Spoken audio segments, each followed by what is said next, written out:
Olá pessoal, então na aula passada a gente viu que uma equação quadrática, né, em x e y, se a gente pedir para o GeoGebra desenhar essa curva, a gente vai ter basicamente três curvas, né, a elipse, a hipérbole e a parábola, respectivamente aqui para os discriminantes, né, o delta menor do que zero, maior do que zero ou igual a zero. Essas curvas são chamadas seções cônicas, porque justamente você pode obtê-las, né, através de um corte, uma seção por um plano de um cone duplo, né? Então, essas figuras aqui, ó, estão ilustrando isso. Eu tenho um cone duplo e um plano cortando esse cone duplo. Então, dependendo da maneira como o plano está com relação ao cone, você vai ter ou uma elipse, ou uma hipérbole, ou uma parábola, né? Essas curvas já foram estudadas lá desde dos antigos geômetras gregos, né? Então é uma coisa bem antiga, mas a gente está vendo uma descrição mais analítica, né? Em termos de equações. Então, o nosso, a gente viu também, né? Lembrando que não só as cônicas, né? Uma equação quadrática em x e y pode também pode acontecer da curva ser um conjunto vazio, um ponto, ou retas concorrentes, ou retas paralelas, ou uma reta, uma única reta, né? Que eu chamei de casos especiais aqui, ou degenerados. Então, qual é o objetivo do curso aqui agora, né? Da nossa disciplina a partir de agora? A gente vai tentar, dada uma equação quadrática em x e y, identificar, né, se é uma elipse, uma hipérbole ou uma parábola, ou se é um dos casos especiais. E qual é a maneira, qual é o método que a gente vai usar para fazer isso, para chegar a essa finalidade, nesse objetivo? Bom, na verdade, não é tão simples, né? Então a gente vai considerar o caso mais simples primeiro. Qual é o caso mais simples? Né? É o b, se o coeficiente b, o coeficiente do termo xy aqui, for zero. Então, se o b for igual a zero, a gente vai aplicar a técnica de completar o quadrado para colocar a equação em uma forma padrão. Então, a gente vai, se o b for igual a zero, a gente vai fazer algumas manipulações algébricas aqui na equação, de modo a chegar a uma certa forma. E aí, a partir da forma, a gente vai saber se é uma elipse, uma hipérbole ou uma parábola. Ou um dos casos degenerados. Bom, e se o b for diferente de zero? Bom, aí se o b for diferente de zero, a gente vai ter que fazer uma outra coisa que vai ficar para depois. A gente vai fazer uma mudança de variáveis, vai fazer uma mudança de sistema de coordenadas, de modo que a equação nesse novo sistema de coordenadas não tenha o coeficiente b, né? Que o b seja igual a zero nesse novo sistema de coordenadas. A gente vai ver isso depois com mais calma. Bom, mas o que vem a ser a técnica do completar o quadrado, né? Na verdade é uma coisa bem simples, mas eu quero falar para vocês a origem do nome, né? Por que é completar o quadrado? Pense nessa situação aqui, que eu tenho um retângulo, né? Os lados aqui do retângulo são diferentes, então eu posso pensar que tem um quadrado aqui, né? E mais o que falta, o que, o que falta para completar o retângulo, né? O que falta do quadrado para completar o retângulo. Bom, eu posso querer geometricamente, visualmente, transformar esse retângulo em um quadrado. Então, uma maneira que eu posso fazer isso, né, eu pego esse retângulo aqui do que sobra, divido em duas partes e coloco uma das partes aqui em cima, né? A área aqui continua a mesma. Não mudou a área, porque eu apenas dividi esse retângulo ao meio e coloquei, reorganizei aqui os retângulos. Bom, mas aí a gente nota que ficou um quadradinho aqui, né? Um espaço para colocar um quadrado. Então eu posso colocar um quadrado aqui, de modo que eu completei o retângulo, e o retângulo agora virou um quadrado. Só que, como eu adicionei um pequeno quadradinho aqui, eu tenho que subtrair ele. Então, isso aqui é o completar ao quadrado, tá ok? A gente pode atribuir valores aqui ou letras, né, ou variáveis para tornar isso algo mais algébrico, né? Então, por exemplo, a gente pode pensar que esse quadrado aqui, esse retângulo tem base x mais b e altura x. Então, eu tenho um quadrado aqui de área x quadrado e tem um retângulo de área bx, né? Eu posso pegar esse retângulo de área bx, ou de base b e altura x, e dividir ele em dois retângulos, um de base b sobre 2 e altura x, e outro de base x e altura b sobre 2. Não muda a área, né?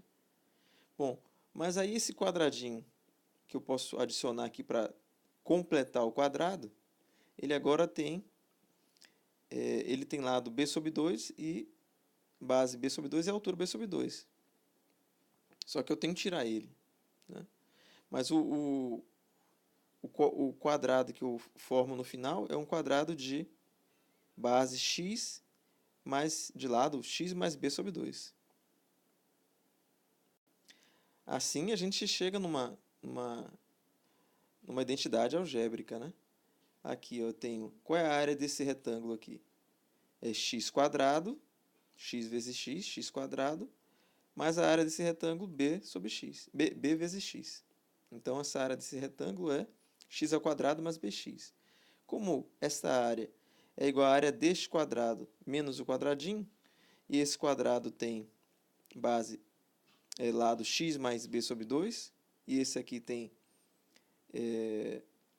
base b sobre 2, vai ficar x mais b sobre 2 ao quadrado menos b sobre 2 ao quadrado. Tá? Essa identidade também, eu não precisaria de geometria para explicar essa identidade aqui, né? Entre x ao quadrado mais bx e x mais b sobre 2 ao quadrado menos b sobre 2. Eu posso fazer isso usando álgebra, ou expandindo esse membro e cancelando com o de cá, né? Ou usando diferença de quadrados também. Mas, pelo menos assim, a gente explica visualmente de onde vem esse termo, né? Completar o quadrado. Então, qual a ideia? Sempre que você vê uma expressão do tipo x ao quadrado mais b vezes x, você pode substituir por essa de cá. A gente vai ver que, em determinados casos, isso é vantajoso, né? Bom, vamos ver alguns exemplos, então, para ver como é que esse método funciona, né, na prática. Então, a gente vai considerar sempre casos onde o b é igual a zero, e tenho três possibilidades, né? O delta pode ser maior do que zero, menor do que zero ou igual a zero. Então, vamos primeiro considerar esse caso aqui, onde o discriminante é menor do que zero. Ora, lembre que o delta é b ao quadrado menos 4ac. Então, se o b já é zero, né? Então, o delta fica apenas menos 4ac. E se menos 4ac é menor do que zero, A e C tem que ter o mesmo sinal. Tá claro? Então, essa situação primeira aqui, a gente, supondo que o b é igual a zero e o delta é menor do que zero, isso só pode acontecer, né, se o A e o C têm o mesmo sinal. E se o A e C têm o mesmo sinal, isso vai acontecer também, né? Bom, então vamos pegar um exemplo aqui. Este exemplo aqui, né? 4x² mais 9y² menos 8x mais 36y mais 4 igual a zero. O b é zero, o delta, se você calcular aí, o A e o C tem o mesmo sinal, né? Aqui está o A, aqui está o C. O A é igual a 4, o C é igual a 9. Então, é a situação do exemplo, né? Bom, o que é que a gente pode fazer agora, né? Completar o quadrado. Então, o que é que eu posso fazer? Olha só, eu vou reorganizar aqui, né? 0 é igual. Eu vou juntar todo mundo que tem x aqui, os termos que tem x, então tem 4x² menos 8x. Coloquei eles juntos aqui. E também coloquei os termos que tem y juntos. 9y² mais 36y. e o termo livre coloquei aqui. Bom, como eu tenho um 4 aqui multiplicando x², eu vou colocá-lo em evidência. E aí eu vou ter 4, abre parênteses, x² menos 2x, né? Eu tenho menos 2x aqui porque 4 vezes menos 2 vai dar um menos 8. Da mesma maneira, eu posso colocar o 9 em evidência aqui, tanto no termo y² quanto no termo com y. Por que eu fiz isso, né? Eu fiz isso para ter algo daquela forma, x² mais bx. Aqui, e da mesma maneira aqui, y² mais 4y. Então eu posso usar o completar o quadrado para forçar a aparecer esse termo aqui, né? Então olha só, x² menos 2x. Eu tenho que pegar esse coeficiente aqui, dividir por 2, então vai ficar x menos 1 ao quadrado, e eu subtraio o número que eu obtive aqui, o próprio 1 ao quadrado. Então, ao fazer isso, não altera a igualdade, continua tudo igual. A mesma coisa para o y ao quadrado mais 4y. Como aqui eu tenho um 4, eu posso dividir por 2, então vai ficar y mais 2 ao quadrado menos 2 ao quadrado. Aqui eu apliquei o completar ao quadrado, essa expressão, y² mais 4y. Obtenho essa de cá. E sobrou o 4. Bom, agora eu posso distribuir aqui o 4 e o 9, de maneira que eu vou ter 4, essa expressão aqui, né, é igual a 4x menos 1 ao quadrado mais 9y mais 2 ao quadrado. E sobrou aqui, ó, menos 4, vem de onde esse menos 4? 4 vezes menos 1. 9 vezes menos 4, menos 36, mais 4. Então, organizando, eu chego nessa expressão de cá, né? Ainda não é o final. Então, a expressão está aqui. O que é que a gente pode fazer, né? No caso, a minha ideia é, uma vez que a gente chegue numa expressão desse tipo aqui, um número vezes um quadrado mais um número vezes um quadrado igual a um número, eu posso dividir pelo segundo membro, né? Dividir a equação por esse número que aparecer aqui no segundo membro para aparecer um 1 aqui. E ao fazer isso, né? 4 dividido por 36, vai ficar um 9 aqui no denominador. 9 dividido por 36 aparece um 4. Tá ok? E eu ainda posso escrever o 9 como 3 ao quadrado e o 4 como 2 ao quadrado.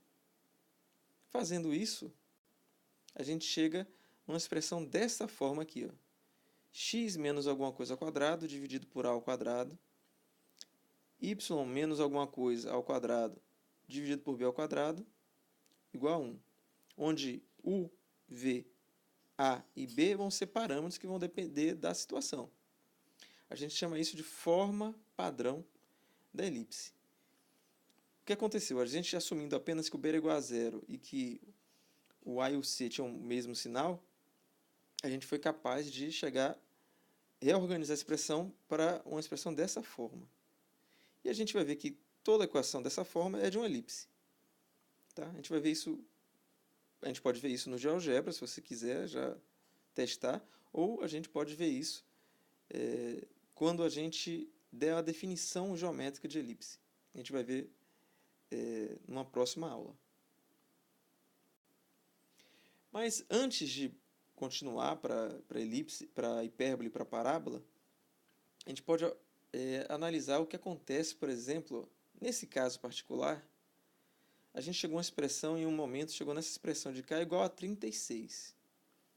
Mas poderia acontecer, de ao fazer as contas, esse número aqui, ó, desse negativo. Pode acontecer. Tá? E aí, se der negativo, por exemplo, nesse caso aqui, 4x menos 1 ao quadrado mais 9y mais 2 ao quadrado igual a menos 7. Então, claramente, não tem como eu dar valores aqui para x e para y. O que eu fizer aqui com x e y, qualquer valor que eu atribuir, eu vou obter no primeiro membro um valor positivo. Ou igual a zero, né, no melhor caso. E nunca um número negativo. Então essa é aquela situação. Isso aqui é uma curva vazia.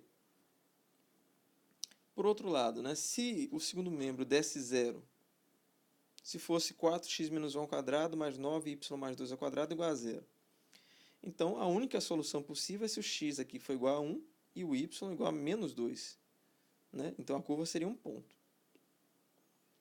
Então, ao fazer esse processo de completar o quadrado para chegar na forma padrão, eu posso também, no meio do caminho, descobrir que a curva não é uma elipse, pode ser, e eu descubro o que está acontecendo. Ela pode ser ou a curva vazia, ou um único ponto.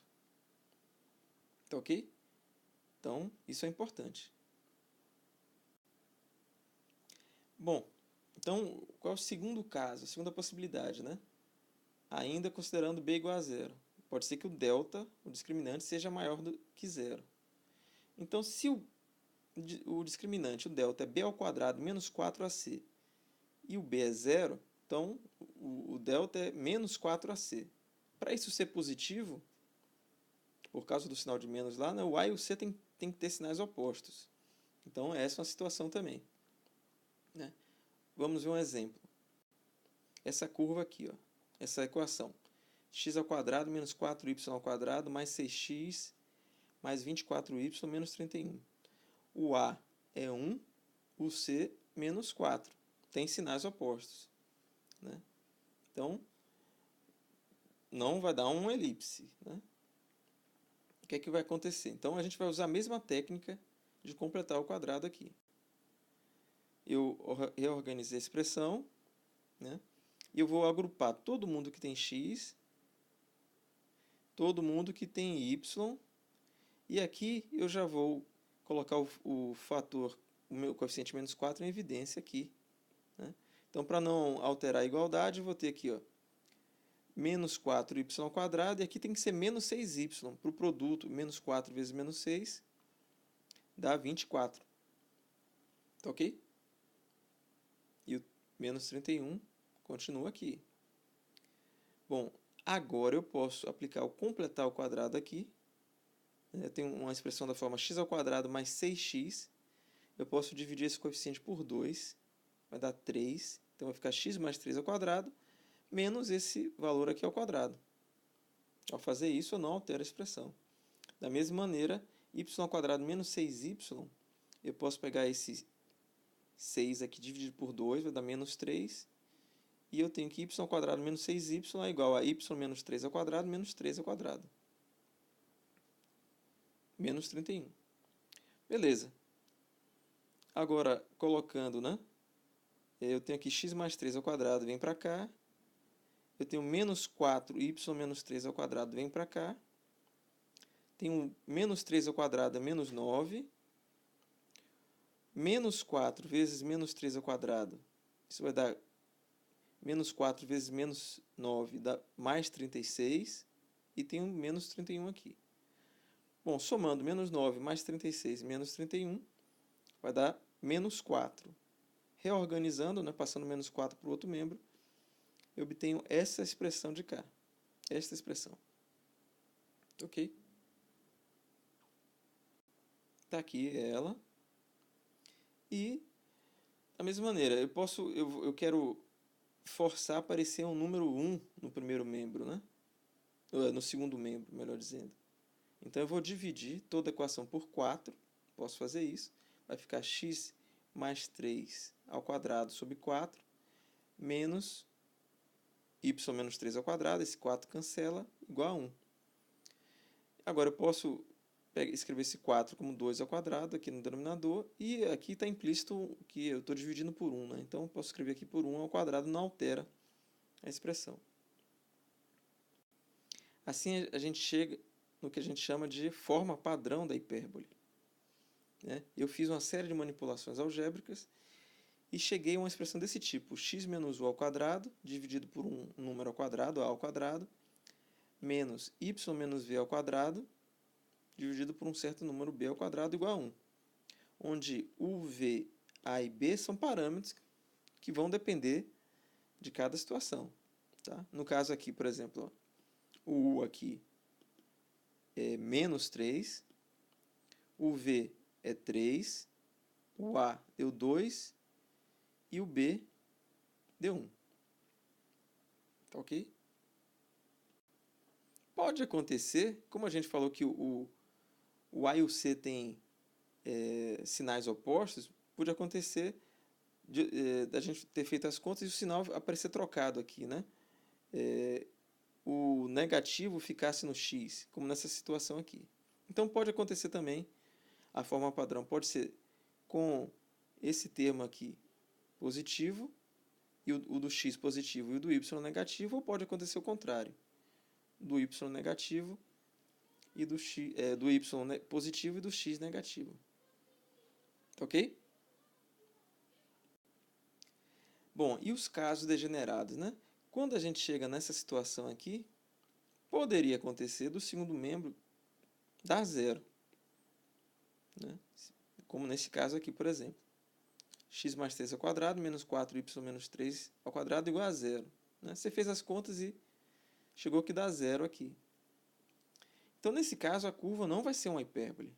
É um dos casos especiais, degenerados. A curva, nesse caso, vai dar um par de retas concorrentes. Por quê, né? Porque se você olhar bem, né? Se x mais 3 ao quadrado menos 4y menos 3 ao quadrado, isso der zero, eu posso reorganizar dessa forma, colocando esse termo no segundo membro, né? E aqui eu já coloquei esse 4, eu posso escrever esse 4 como 2 ao quadrado e colocá-lo dentro da potência aqui, né? Dentro dos parênteses. Então vai ficar 2 vezes y menos 3 ao quadrado. E agora eu tenho o seguinte, ó. Eu tenho que um número ao quadrado é igual a outro número ao quadrado. É aquela situação do a ao quadrado é igual a b ao quadrado. Isso só acontece se a for igual a b ou se a for igual a menos b.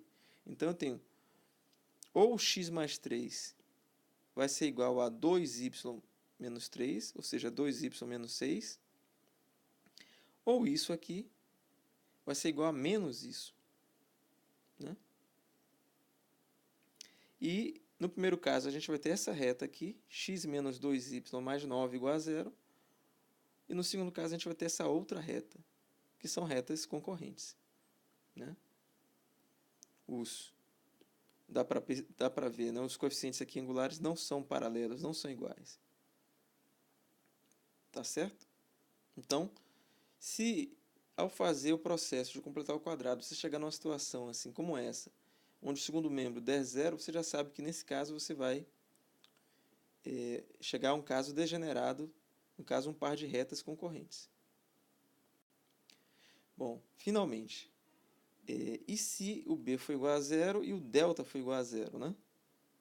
Então, é o caso da parábola, ou casos degenerados, né? Mas nesse caso, se o delta é igual a zero, o delta é b ao quadrado menos 4ac. Então, como b já é zero, a única maneira do delta dar zero é se o a for zero ou o c for zero. Lembrando que a e c não podem ser simultaneamente zero, né? Porque como b já é zero, a sua equação quadrática não seria quadrática. Então, ou vai acontecer do a ser igual a zero, ou do c igual a zero. Como neste exemplo aqui, ó. X ao quadrado mais 4x menos 2y menos 4 igual a zero. Não tem o c igual a zero. Não tem o termo quadrático do y. Então, nesse caso, você não vai poder aplicar o completar o quadrado para o termo com y, mas você vai poder fazê-lo para o do x. É o que a gente vai fazer. Então, está aqui.